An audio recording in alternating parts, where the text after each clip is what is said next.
So we were able to get the rose and the lilies, as well as the Turk's caps, on an automatic waterer. And the gingers. So there's ginger 1 and ginger 2. And so you should not, in theory, have to worry about them. But if they are looking really sad, then just check the line.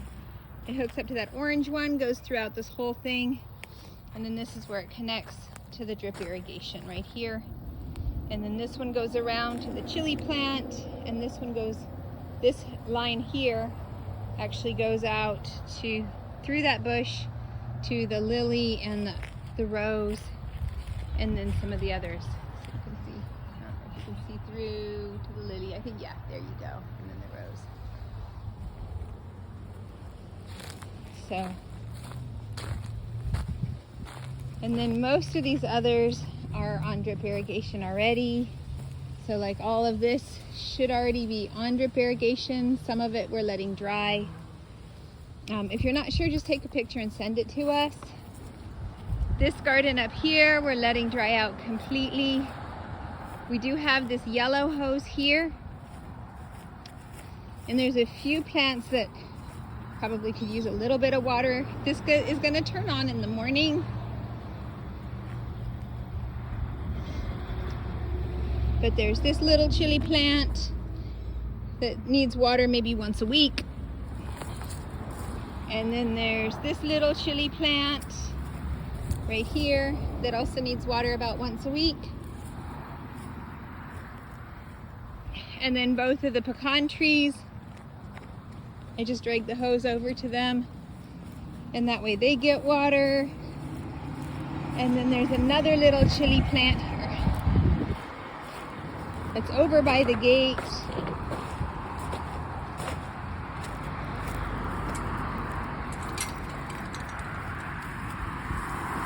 Right here, here's the little chili baby. It looks like the birds have already been eating some of the chilies, but it's doing really well now. It was really, really sad not long ago. But I'm going to drag this out. All of the plants along the fence line are on drip irrigation, so you shouldn't have to worry. Unless they're looking really bad, then there might be a clog in the irrigation. And then this garden here, we have a few select plants on this one that are getting water, but for the most part we're going to let that one just dry out as well. That vine that you see there, so this is a passion vine, and this is the one that will bear passion fruit. It's doing really well, so if I find any of the baby caterpillars on our other passion vine, I will move it to this guy here. You can see that they have been eating on it, just because this one's in a much better place. This little one down here, right here, let me see, like this one right here. Oh, that's a light, I keep blocking the light. There we go. This one is the other little passion vine, and if you see any little caterpillars on it, if you have time to transfer it, I did set them up with a drip irrigation, although it looks like it might be not dripping, so let me take care of that. And then we also set up our little asparagus, who is somewhere in here but not doing so well. Oh goodness, my finger was over the camera, I'm sorry. Oh, where's our baby asparagus? It was looking pretty brown. Oh, here it is. So baby asparagus may not be viable at this point, but it's on the drip irrigation. So we will continue to let the drip irrigation do its thing, and maybe it'll come around. But since these seem to be clogging up, sometimes all it takes is just shaking it and then seeing if it starts dripping. Yep, there we go. See, it just needed to be shook. And now we have water going.